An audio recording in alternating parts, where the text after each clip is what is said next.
Radio. This is Pet Life Radio. Let's talk pets. Cat lovers and feline friends, it's time for Adele Park's Quirky Cat Nips. Today on the Quirky Cat Nips podcast, we're airing a chapter of Quirky Cat Gets Ghosted, which we will do until the entire audiobook has been broadcasted. We invite all you kitties to kick back now, relax, and enjoy Quirky Cat Gets Ghosted by Adele Park.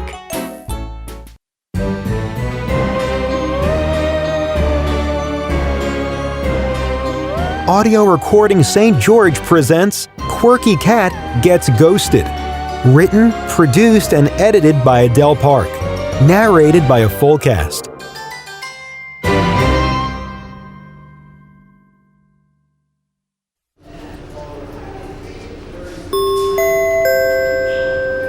A directive from Gertrude Fletcher, head of the Naval Utah Department of Motor Vehicles. Part 16.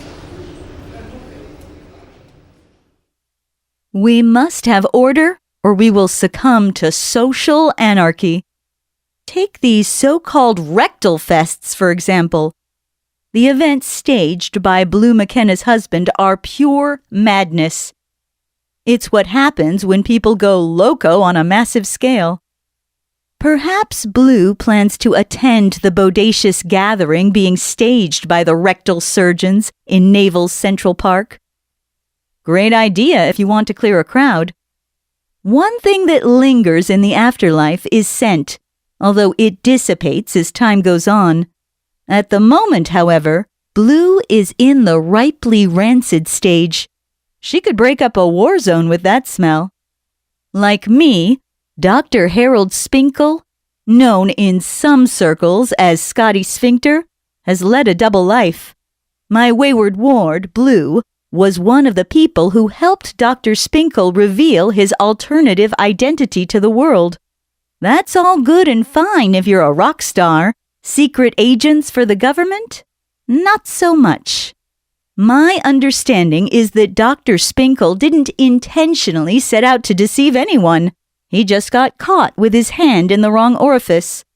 Rather than continuing the charade, Dr. Spinkle decided to embrace his double identity. That's a bad move if you work as an informant. During my days at the horse track in New Jersey, I was repeatedly questioned by law enforcement. My ability to report nothing but the facts caught the attention of both the owners of the track and the FBI. I was able to help the feds corroborate people, places, and things they were investigating without being a true snitch. In the early days, the mob family who owned the track knew about some of the times I was questioned. What I didn't disclose is that I went to college on a full scholarship, courtesy of Uncle Sam. I worked at the track during the summers I was in school, then took on a variety of jobs within the company, eventually moving to Las Vegas, where I worked as a pit boss and dealer at Double Deuces. I maintained my jobs with the government and the mob, and never told a single person. I doubt Dr. Spinkle has led a life with this much paradox. Next! In case you haven't noticed, you've been ghosted. Chapter 16. Scotty Sphincter. Back in the days when I was touring with the Rectal Surgeons, I'd often get asked during interviews about what music I listened to. As the guy who penned hits like Sloppy Turd Sunday and the title track to Constipation Nation, one would expect my answer to be something like Sid Vicious and the Sex Pistols, or East Bay Ray and the Dead Kennedys. I was basically a doctor posing as a rock star, so I'd sometimes mention those bands, thinking that's what people expected. I'd even toss in Marilyn Manson on occasion, though personally I think he's a misogynistic prickster. Anyone who chanced to look at my iPod would no doubt be taken aback by the sea of smarmy songs I now entertain myself with. At the moment, I'm deeply immersed in the Bee Gees. One song in particular, How Can You Mend a Broken Heart? There isn't one person in my life who has their ticker intact these days. The social media crucifixion of Brandon's pal, Taj, felt like a real zap to the testes, especially since his mom just got sent back to rehab for starving herself. I'm no fan of Dana Wakefield. I was around to see what happened to Tom when she cheated on him. Now the guy she did it with has split like the proverbial banana Dana would never eat. Calling Tom to tell him his son Taj had been outed as gay was one of the hardest things I've ever done. I hacked into the belly of my dead wife to save my child, so this is really saying something. Tom actually wasn't surprised, which surprised me. I had no idea Taj was hitting for the other team. But dads know things, or at least they should. Not in my case. My oldest son could be spinning out of orbit, and I wouldn't even know. Why? Because I've had my head shoved up my ass, and not so I can take a look-see for cancer polyps. My blunder down under with Moon McKenna seemed to underscore this messy family affair. It's become painfully clear that a house of feces cannot stand, even for a rectal surgeon. I needed to take action. Tom agreed to help, scheduling time off work to come to Naval. Initially, I thought we'd just have a group powwow, one of those feel-good things like we had at the beginning of the summer. Tom had a better idea. For a minute, I didn't comprehend what he was saying. Then I remembered. Oh yeah, I'm a rock star. Not the cool kind. I wear a disguise. But I've sold a shit ton of CDs filled with songs about butt stuff. If anyone was capable of raising a stink in Naval, it was me. We'd all have to pitch in if Tom's idea was going to work. Moon was easy to persuade because it involved getting her husband and kids back to Utah. Unlike me, Moon's been able to compartmentalize our little horizontal hoedowns. I'm caught in an endless cycle of guilt, which is only going to get worse when I have to face Randall. It was shaping up to be one heck of a reckoning. Not just about my lapse in sexual judgment. My wife may be dead, but my kids are not. If I didn't vacate this emotional goop I've been mucking around in since Blue died, I'm going to lose them too. Fortunately for Moon, Randall hasn't been able to find a house in California that's worth the money. Everything is absurdly priced, even for someone who just came into a sizable inheritance. There's also been an issue with finding a school for the twins that doesn't involve a half-day commute. Randall was finally starting to see life in the Golden State wasn't so golden after all. Most people can only dream of owning their own home. Moon and Randall don't even have a mortgage payment. I'll bet they encounter less than 5 motorists driving the girls to school in Naval. The only thing that isn't picture perfect is the local queer fear. This could be turned around with a little schooling. As a rectal surgeon, I know precisely how to ram a salient point up the asses of those who need it most. Tom got to Naval before Randall and the girls, though not by long. Everyone was reacting like they'd just licked a live battery, including me. Good thing I didn't have any surgeries on the schedule. Trust me when I say you don't want someone probing your anus with a pair of suture scissors when they're even slightly distracted. It's astonishingly easy to literally tear someone a new one. I've finally hit the anger stage of grief, which has me feeling more energized than I've been in months. I was pumped up and ready to rip some rectal riffs. Even though it was Tom's idea, he was understandably nervous about potentially causing a lethal amount of discrimination against his son. Tom has talked to me a lot about having a Middle Eastern kid in a post-9/11 era. As a pilot who has to worry about passengers barbecuing their own balls, Tom has seen both sides of this. It doesn't help that Taj's mom, Dana, is once again running sprints in the halls of food rehab. Criminy. Why doesn't Dana do something helpful for once? Seriously, How hard can it be to eat a salad? Tom and I discussed these things over copious amounts of brewskis. It wasn't noon anywhere in the world, but pounding down one cold one after another was exactly what was needed in the moment. I'd taken a personal day from the clinic in Naval so I could be on hand when Tom arrived. I only had 2 weeks left before we headed back to Las Vegas, so my schedule was light. That was a good thing, because this little doodaddy was going to take every waking moment we had to pull off. I hadn't picked up a guitar since Blue died. I thought I'd sound like a rusty hinge jonesing for WD-40. Not even. Plugging in my electric guitar, I slammed out a series of chords so brutal it woke up Rudy. I kinda dug his howling. He sounded like an opossum being waterboarded, which reflected my exact feeling at the moment. Cranking my amp to just below the overmodulation point, I spazzed out until the whole house was shaking. Tom was driving Taj to St. George for some anonymous food therapy. How screwed up is it that a sweet kid like Taj is afraid to go out for a burger in a little place like Naval? The more I thought about how the townies were treating Taj, the madder I got. It felt good to give a fuck about something. I thumped out a litany of screeching chords in frustration. I should have been concerned about the fact that my youngest son was bawling his head off, but for once I didn't. Rudy screamed, and so did I. By the time I'd hammer-played damn near every song I knew, my entire body was soaked with sweat. God, it felt good to hold a guitar again. Brandon got back to the house before Tom and Taj. I thought he'd head straight to the shed to further punish me for my indiscretions with Moon. Instead, he came in the house, grabbed the last bottle of Rowdy's Righteous Root Beer from the fridge, and asked what was for supper. It was Taj's night to cook, so obviously that wasn't going to happen.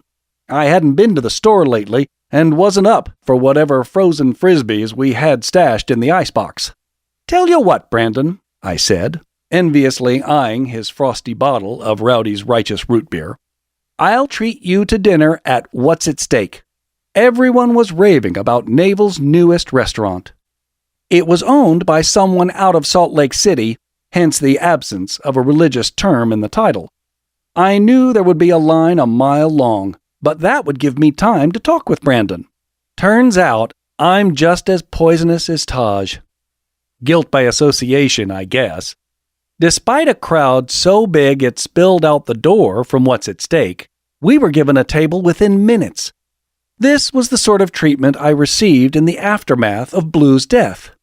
I'd become old hat since then, so the speedy service was likely due to the fact they didn't want us contaminating their dinner crowd by milling around until a table opened up.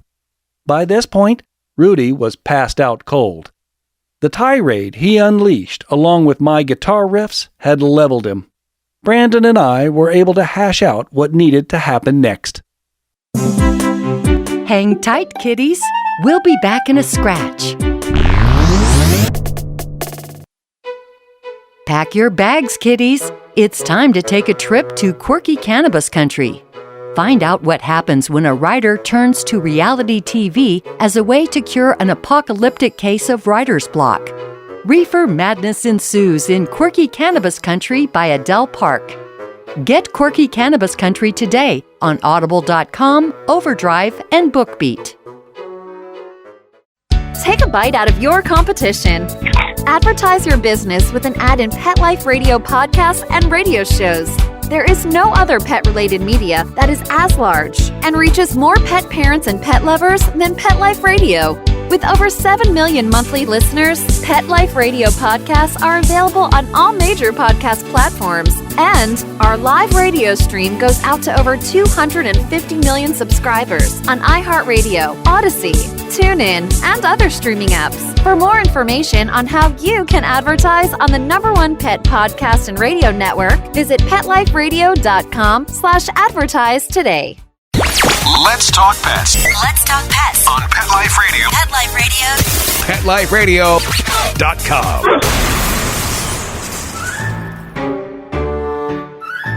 In a case of the apple not falling far from a tree that didn't actually bear the fruit, Brandon and I were in perfect sync with our ideas. Odd, because collaborating on anything with Brandon, even something like clearing the dishes, is about as easy as drinking out of a fire hose. This was different because it involved Taj. I felt a surge of love, touched by Brandon's obvious care for his pal. Maybe he even felt that way about his family. But how would I know? I've been too busy dick-pickling my sister-in-law. Brandon and I were in complete agreement on this point. We needed to be loud and proud. Fortunately, this is an area in which I excel as the lead singer of the Rectal Surgeons. The proud part might be straining technical definitions, as my behavior has been less than exemplary. I was trying to make up for an entire year's worth of absentee fatherism. It wasn't going to be an easy debt to clear, but I owed this to my son, his buddy, Taj, and even myself. I'd been loop-de-loo way too long. Our dinner meeting nudged Brandon into a rare moment of transparency. He wants to be a journalist. The pay is crap, but life is short, and if that's what tickles Brandon's thinker, then great. I'm glad he spends at least a little time each day contemplating something other than girls. All the same, I felt like a double standard was at play here. No one is off limits when it comes to who Brandon dates, a courtesy he clearly doesn't extend to me. In Brandon's mind, I cheated like the New England Patriots. A bit of steak temporarily lodged in my throat when Brandon suggested something sinister may have happened to Blue. No, he didn't think she was murdered or even run off the road by that wanker, Deputy Kip Nichols, who happened to be skulking around the area when she died. Instead, Brandon thought something else was wrong, like Blue was in trouble or something. When I pressed him for specifics, Brandon said he just had a bad feeling. We both know something ooky happened in the oasis, only Brandon can't say that without confessing he was out there growing marijuana. Moon and I weren't the only ones scaring these teenage dopers. We all saw something that wasn't real. I didn't want to delve into this, so I changed the subject and asked what Brandon was working on. I'd read all Brandon's articles printed in the Naval Weekly banner, but I didn't know about his side projects. Good God on high! I had no idea Boyd Fletcher ensnared Brandon in his crazy conspiracy theories to the point where he actually went out there to investigate. I listened with rapt interest as Brandon told me what he'd learned about the operations at Regenerate, the vitamin scam they're running at Juniper Hollow.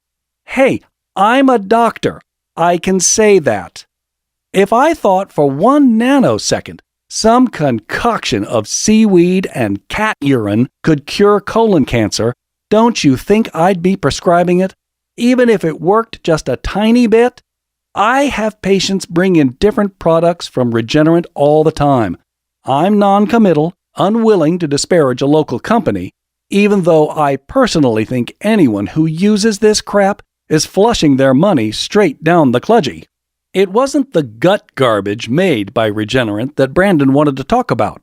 Apparently, Jasper Stratton is hosting weekend warrior camps for knights in shining lycra. Under normal circumstances, such salacious gossip would hold little interest for me. I used to go out on tour with the Rectal Surgeons. I've seen things I can't unsee. A little dude-on-dude action doesn't faze me a bit. The important thing about Jasper's gang is they pump iron with the regularity of Pauly D from Jersey Shore and have the egos to match. Perfect for rock concert security detail, especially since we were short on time and didn't have much of a budget. Normally, it would be a cinch to get a posse of gym rats to work security for a rectal surgeon event. Hell, these types are usually amped up to the point of needing to be restrained. But this was a coming out party, and the fashion flies were still buzzing around in the closet at Juniper Hollow. The only thing I had going for me was me. Evidently, Jasper Stratton listens to the Rectal Surgeons. Brandon said my request would be more impactful if I did it in person. I had my remote assistant in Las Vegas overnight a buttload of rectal surgeon paraphernalia to take with me. Getting Jasper to a yes was easier than I thought. All it took was Brandon relaying the story about how Taj got axed from his job at the Naval City pool and the subsequent thrashing that was now occurring on Facebook. The Rectal Surgeons have a Facebook page, of course, but I never waste my time on that hate-churning platform. Ditto for Twitter, which is even more brutal. Jasper worked hard to mollycoddle the muckety-mucks with social sway in Naval. He was risking all that goodwill to perform security detail for what would no doubt be the most jaw-dropping live event ever staged in this area. I wondered why. Certainly it couldn't be our music. Jasper may be a fan, but nobody likes us that much. Jasper surprised me with the truth. His wife, a voluptuous blonde named Kelly, had quietly been evacuated from Juniper Hollow following a drug overdose. It happened about a week ago, but no one in town knew about it. To keep it that way, Jasper used his private helicopter to fly her to a hospital in St. George. Jasper was tired of all the lies. So was his wife. Not that he wanted to chop off his own dick by admitting this to the bigots in Naval, especially those on Facebook. Jasper's entire empire was powered by a social media machine that pumps out slick images of impossibly healthy and handsome people, all of whom got that way by taking vitamins from Regenerant. I wouldn't peddle that crap to the buttholes I deal with in my practice, but to each his own. What was important was a promise from Jasper to bring in 24 of his biggest fitness Nazis to work security. Taj turned out to be the only naysayer. The last thing he wanted was to make a public spectacle of himself. I argued that horse left the barn the second Taj's boyfriend posted his photo. Believe me, I know how damaging all this social media shit can be. I'm a happily divorced man because of it. Meeting Blue after all that scandal made it seem worth it. Then she had to die and leave me with a son who smells like Farty McFly. I love the little tyke to the moon and back, but he's pungent beyond description. Not to brag or anything, but my parents and kids are free-range commandos when it comes to social media skirmishes. We'd all witnessed the online catastrophe featuring naked photos of my ex-wife, Colette, posing with a 17-year-old while thrusting a dirty hockey stick up her sniz. Colette was so disconnected from our marriage, she had no idea I secretly toured with the Rectal Surgeons. I was gone a lot. Not that she even noticed. Colette must have thought I plumbed a battalion of colons in order to finance our over-the-top lifestyle. Maybe she didn't think of that at all. What did occur to Colette was writing a tell-all book when she finally figured out who she was married to. I gave her the tacky McMansion we were living in and everything in it, but I drew the line at making money off my hidden fame. My kids agreed, conflicted though our daughter Lexi was at the time. There was never any ambiguity with Brandon. The photo scandal continues to be a sore spot with him. I wanted to break my own fingers after calling Colette, seeking her help. No way to get Lexi back to Naval otherwise. Colette, enticed by potential media coverage, practically peed her pants in excitement when I asked her to bring Lexi to Naval nearly 2 weeks early. Her fake concern about the welfare of Taj was annoying. Colette is too self-absorbed to care about anything but money and a seriously warped desire for fame. I've had both, and the only thing worth the money is the money. My parents reluctantly made the trip to Naval, nervous about my grief-fueled stunt. My bandmates, Slick Von Slop and Gaseous Iglesias, agreed to help, mostly out of pity. All of us were glad to be jamming again. I didn't realize how much I missed my guitar. The days flew by. Between rehearsals and appointments at the clinic in Naval, I was burning the candle at both ends. It felt good. Hell, it felt great. My bandmates and their families filled up Away in a Manger, Naval's only hotel.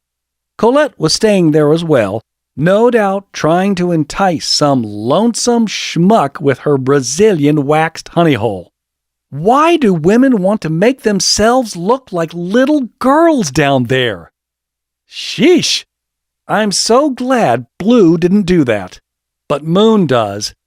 In fact, Moon makes her own depilatories using ingredients from the Oasis. There's something not right about that place. Hopefully, we've chased Brandon and Taj out of there for good.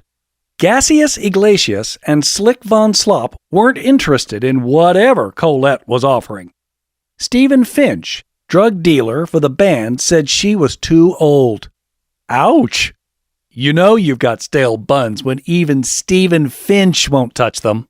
I was too busy to worry about who else might get suckered, just happy to have our daughter Lexi in Naval. She was staying with the twins at Gecko's Gulch, having an extended slumber party. During the day, Lexi and the twins brought snacks to the band. Taj wrote the song I wanted him to perform.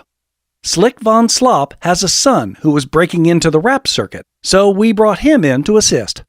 I was surprised at how well Taj could rap.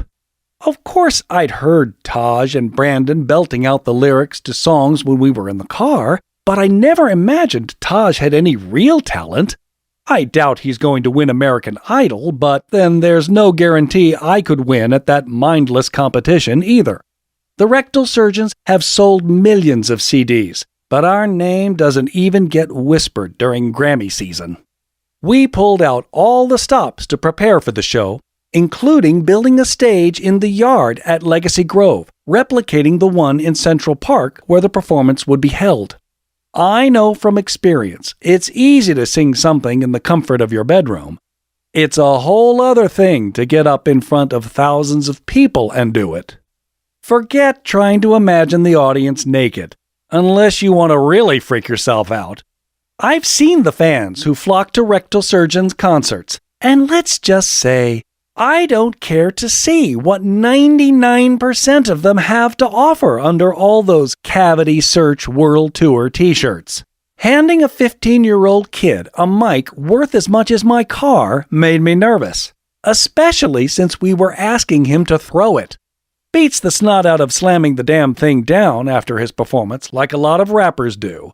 Equipment assault isn't unique to the Eminems of the world. I've seen plenty of rock stars rape and torture their guitars in the name of showmanship. Know what I think marks a killer performance? Treating the instrument that pays my bills with gratitude and respect. This aside, we needed a big ending. That's where Nolan Hester came in. Nolan's family is relatively new to Naval, dating back just 2 generations. Nolan's grandfather married a Stratton, leaning on the family's influence to get Angels in the Outfield, a sporting goods store, up and operating. Baseball enthusiasts through and through, Nolan was named after Hall of Famer Nolan Ryan. Kooky because Nolan Ryan was a pitcher and Nolan Hester is a catcher. Nolan's dad is a patient of mine, so I know firsthand the family only pays lip service to all the Mormon nonsense espoused by the general population in Naval. Maybe that's why Nolan signed up. Nolan is the type of kid who actually sleeps with his glove, thinking that will increase his chances of joining the majors. So much of his time is spent at the practice field, Nolan never even heard of Taj, even though he's the only person of Middle Eastern descent in the entire community. What mattered to Nolan was making a big catch in front of everyone. I was banking on his burning desire. We booked our concert on the same night as the end of summer Sizzler at the Naval City Pool. The event is a big wingding for high schoolers.